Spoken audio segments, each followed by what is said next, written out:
Imagine not being able to read the paper because your hands were shaking. Imagine not being able to read newsprint as your world faded to black. The National Federation of the Blind, Newsline, Indiana.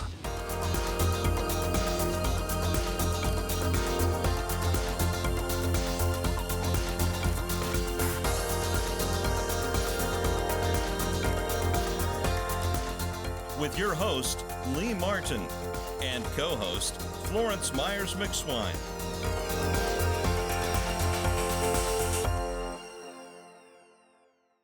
We want to welcome you to the National Federation of the Blind Newsline show. And today we have another guest, a brilliant guest, and we just can't wait to talk about him. So we're going to share a little bit of information to our viewers and listeners about a program with the National Federation of the Blind, and that's National Federation of the Blind Newsline. Florence, you want to talk about the service? Yes, sir. Definitely do that. It is a free audio information service for the blind and visually impaired. It gives us access to newspapers, magazines, TV guide listings, Walmart, Target circulars. It is a wealth of information, and it is free. There's a lot of magazines that I love to read, and there's newspapers. We actually have the Indianapolis Recorder listed as one of our newspapers, Lee. So again, it is free. And it's so free that we want to offer it to you guys again.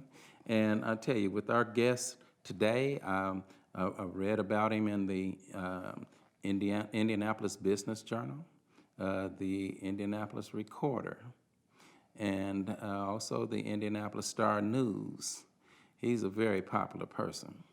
And, by being blind and having free access to those publications and others, it affords me and allows me to read and keep up and stay abreast with valuable information throughout our community. So we're going to take a short pause, and we're going to be right back with this guest that I'm keeping a secret. So you stay tuned, and you will be very blessed.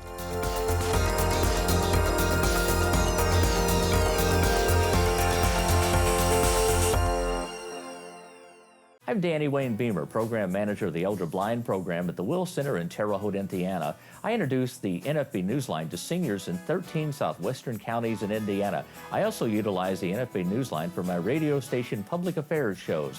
The NFB Newsline. Experience it today. Learn more by calling 855-963-6476 or visit nfbnewsline-in.org. We are the nation's blind, and we read NFB Newsline.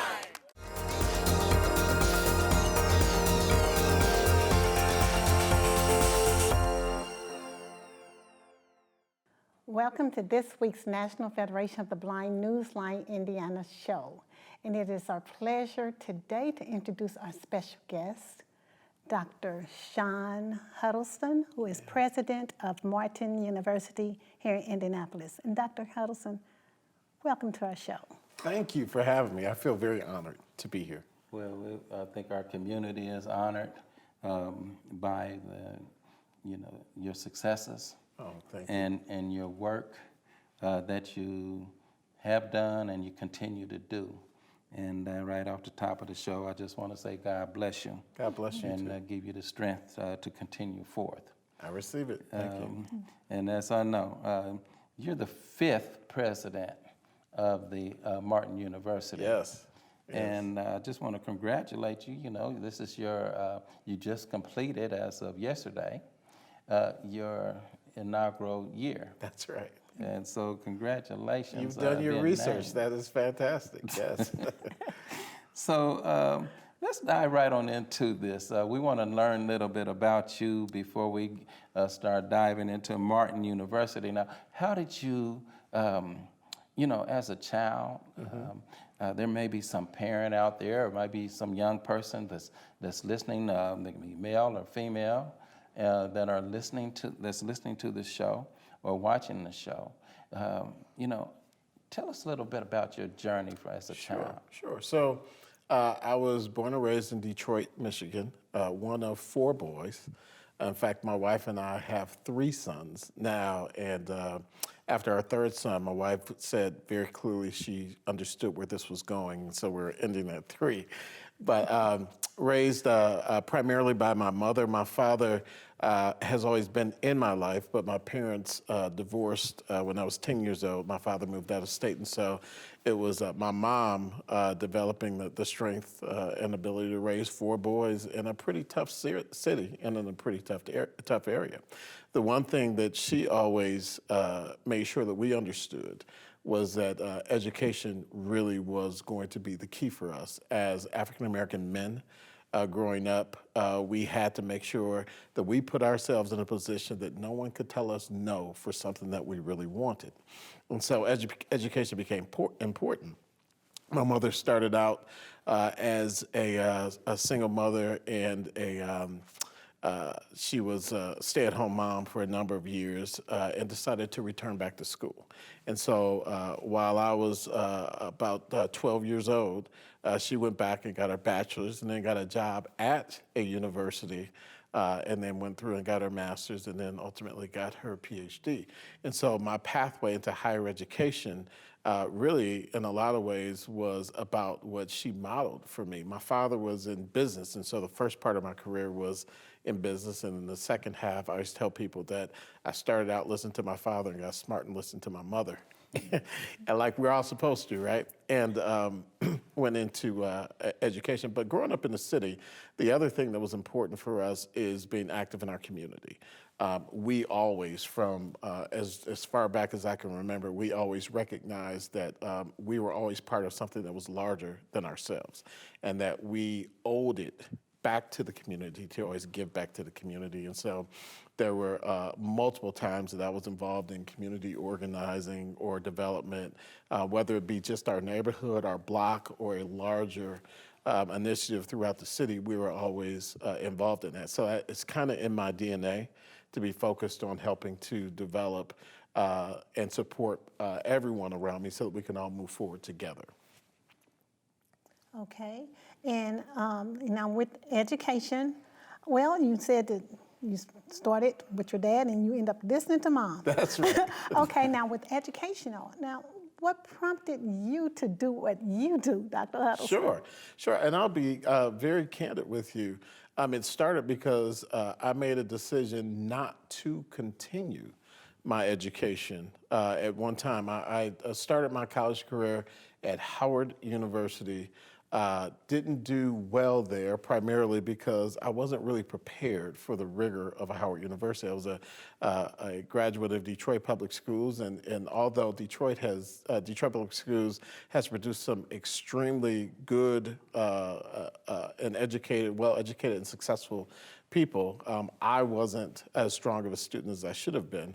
So leaping into Howard University right away probably wasn't the right decision. So after 1 year, I transferred to Alabama State University, which is open door policy school, and I wanted to be at another historically black college. So went to Alabama State University and lost my way again.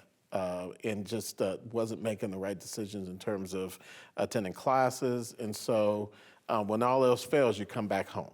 Mm-hmm. And so I came home, got a job, got married, started having children, and I was able to have some success in my career without my college degree, but I reached a ceiling.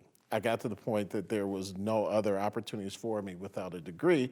And so as I went home and looked at my 3 young children at the time and my wife, I recognized that I needed to be able to do more for them. And I needed to do more for myself, quite frankly.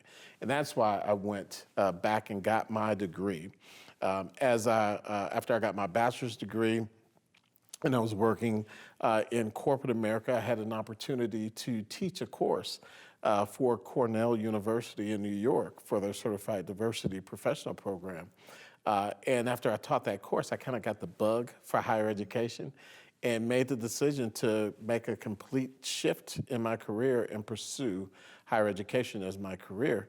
And I'll have to tell you that it probably was one of the best decisions that I've ever made, because it really made very tangible to me the importance of taking the gifts that you've been given by God and using them to benefit other people. And so that has been my journey kind of into higher education. I always wanted to make sure I had a focus on the underserved and the underrepresented because that's where the gaps tend to exist.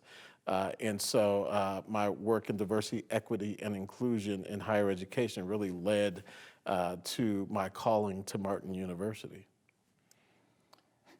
That is really a great reality because you talk about from where you came and the failures that you had. Absolutely. Because you weren't prepared. So individuals that are watching and listening to the show, you can overcome these obstacles, you know, and you don't have to allow certain life circumstances to hold you back. So, so now you're at Martin University. Yes. What is Martin University? What's the mission of Martin University? Sure. So broadly, Martin University's primary focus and mission is to provide education for traditional and non-traditional students in a safe and healthy environment. We have always had a very particular focus, though, and that is from the founding of the university in 1977 by Father Boniface Harton and Sister Jane Schilling, and that has really been able to make sure that we create a college-going culture within families. And so while most institutions focused on that traditional student who was coming right out of high school with the idea that they needed to go direct to college, Father Boniface Harton had an idea that to get more African-American students who are coming out of high school to go to college in the Indianapolis area, we first needed to address the generational issues. We need to make sure that their parents and caregivers and the people around them also understood what it meant to go to and be successful in college so that we could create legacies within families. And so Martin has been dedicated to and focused on the post-traditional or the non-traditional student to make sure that we are developing strategies that support multiple generations within a family or in a community. And so that has been our intent and focus. The average age of a student at Martin is 38 years old, although about 60% of our students are between the ages of 25 and 34. We have a couple of instances where we have 3 generations going to Martin. We have a grandmother, her daughter, and then their grandson attending, and in some cases it's a mother and daughter, a mother and son, or a father and son. And we find that that is really important. We want to meet every student where they are, regardless of background or experience. We want them to recognize that they can start over at Martin University, that their past is not to define their future, and that we are there to remove every single barrier that might prevent them from being successful. Wow, that is so, I mean, that's compelling, that's interesting. And we're going to go ahead and take us a short pause, and that's a great segue into our co-host here on the show, Florence Myers-McSwine. She's a student at Martin University, and we're going to talk a little bit more about that and her experiences and some of the great things that's going on over there at Martin University for the diverse student, those that are blind and visually impaired. Stay tuned.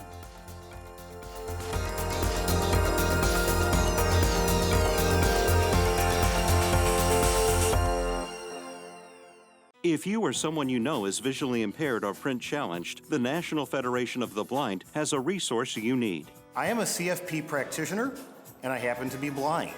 I rely on NFB Newsline to keep me current with Wall Street Journal and the Financial Times. Hoosiers can hear Indiana magazines, circulars, national magazines, and information from across the globe. Learn more by calling 855-963-6476 or visit nfbnewsline-in.org.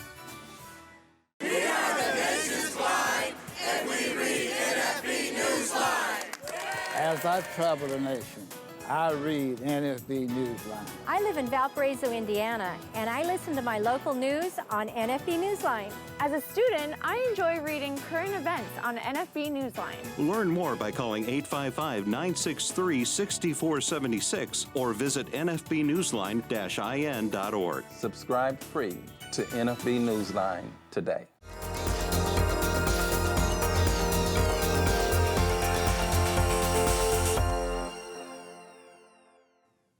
We want to welcome you back to the National Federation of the Blind Newsline show, today where we have Dr. Huddleston from Martin University. And we're going to continue our conversation with him along with one of the students. Would you be considered a non-traditional student, Florence, being as though you are a grandmother, even though you look like a 40-year-old or 30-year-old, and that's coming from a blind man that can't see you. So, you know, I just want to know, you know, you give encouragement to individuals, and I just want to see some of what you have to ask the doctor here.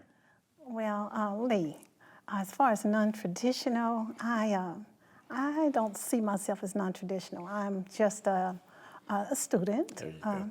And Dr. Huddleston, let's talk a little bit. I'm going to pass the grandmother stuff, but let's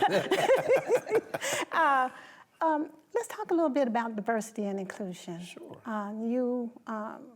You worked previously at another college, Yes. UND, and can you tell me a little bit about what you did there prior to coming to Martin University? Yes, so at University of Indianapolis, I served as the university's first vice president for inclusion and equity.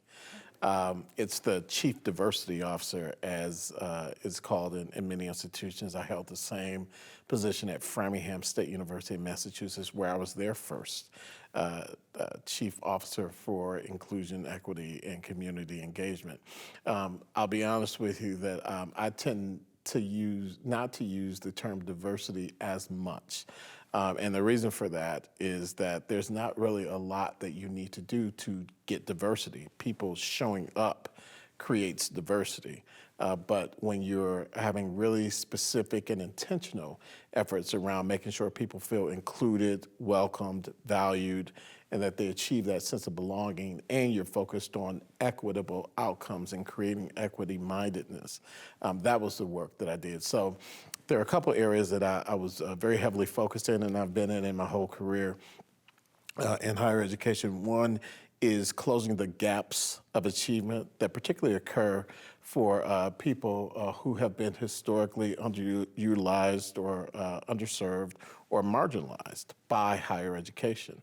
And so closing gaps in attainment, in retention and persistence, and in completion and success rates have been a focus of mine. Also helping to create a campus environment and culture that recognizes that we're not just multicultural, we need to be intercultural and connected. And lastly, going beyond just being culturally competent, but becoming culturally fluent. So those were areas of focus. I also focused on ensuring that we had employees, faculty, and staff that represented the diversity of our student populations, and that the people who we did business with also represented the diversity and inclusion of our student and faculty and staff populations. So a lot of work there, but I was happy to do it. It was really kind of a passion for me. Mm-hmm. Now, Dr. Huddleston. Yes. Now, as our host Lee mentioned, I'm a student at Martin University. And a great student at Martin University. It is my pleasure to be a student there. I really feel like I'm in good hands. I really do. As do we. And tell me a little bit about what you're doing at Martin University as far as making a way for students like myself. Absolutely, absolutely. So as I was sharing before we went on air, at the 3 previous institutions that I worked at, disability support services were always a part of the portfolio that falls in diversity, equity, and inclusion. About 2 institutions ago, I recognized that words matter, and so we stopped using the term disability and started using different abilities or differing abilities, if you will. And so those students, we needed to make sure that we were creating environments where there was access, there was equitable opportunities, and there were inclusive outcomes. As a child growing up, my mom was a teacher. And I grew up at a time when, unfortunately, students with disabilities were put into special education and put in separate classes, kind of segregated away from everyone else.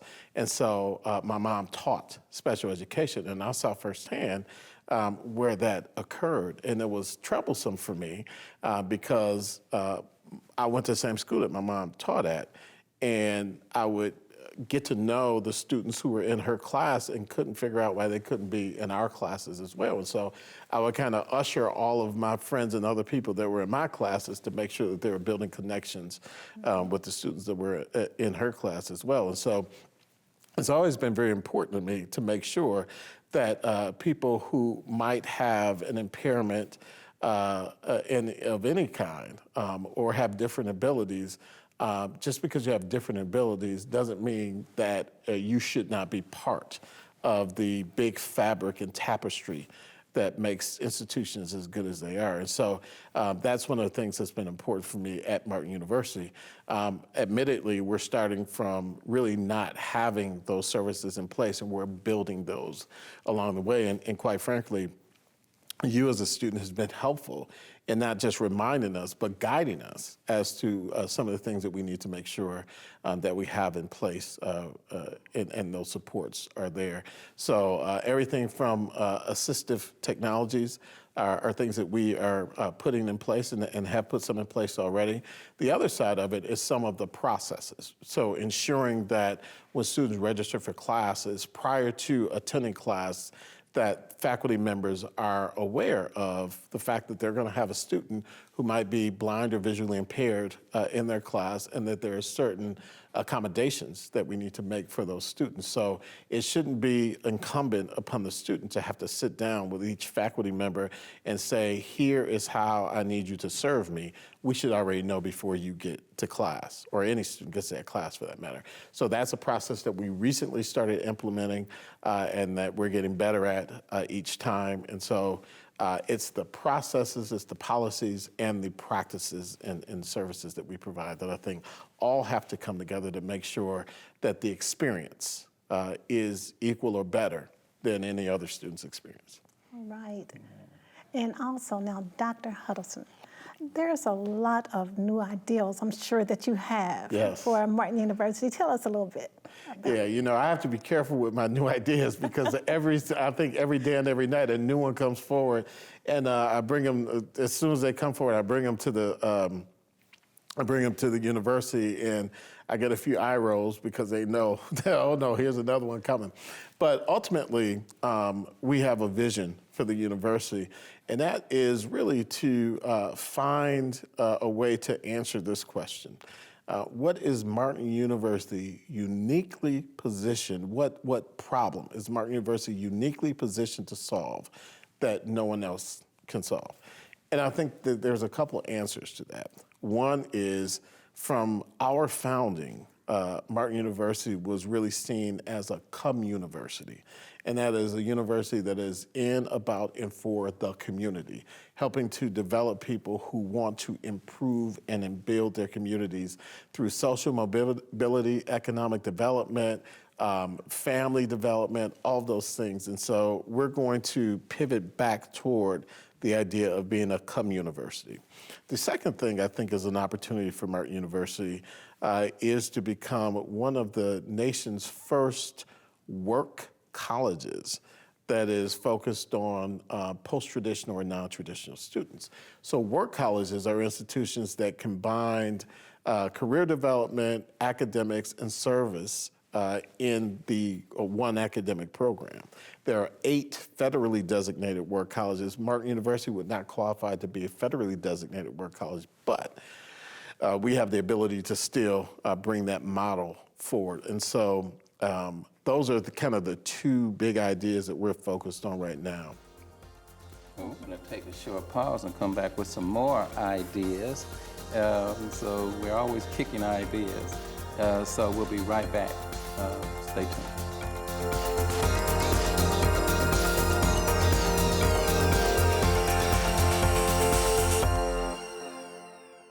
The National National Federation of the Blind knows that blindness is not the characteristic that defines you or your future. Every day we raise the expectations of blind people because low expectations create obstacles between blind people and our dreams. You can live the life you want. Blindness is not what holds you back.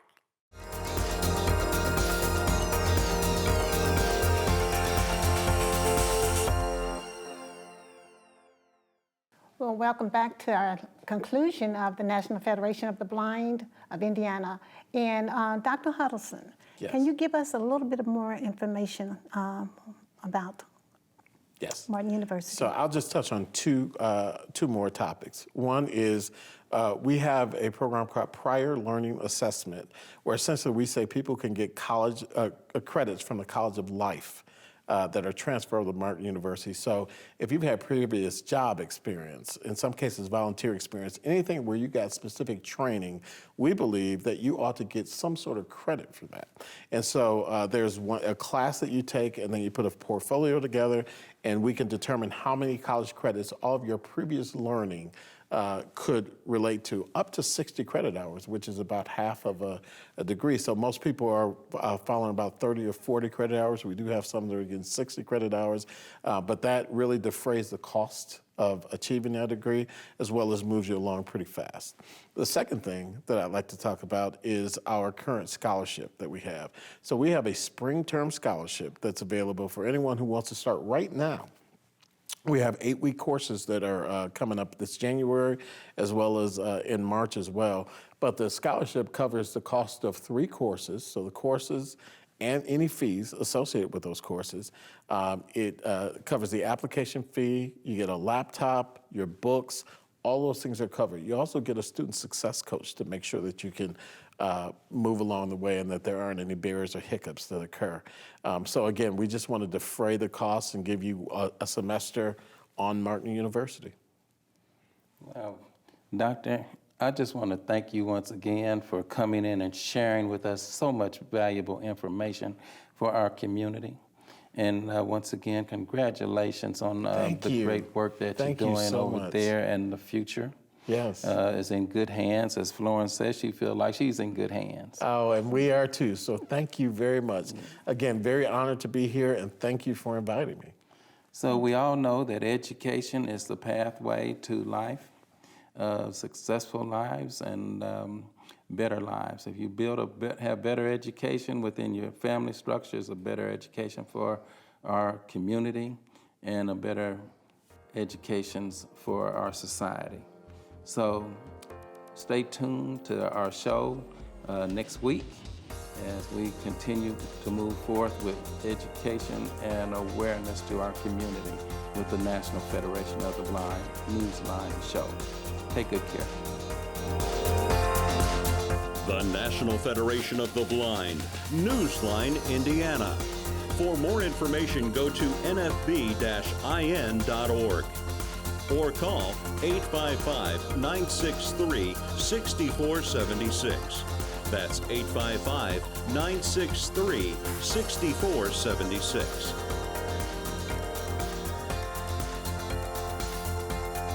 The National Federation of the Blind encourages you to live the life you want.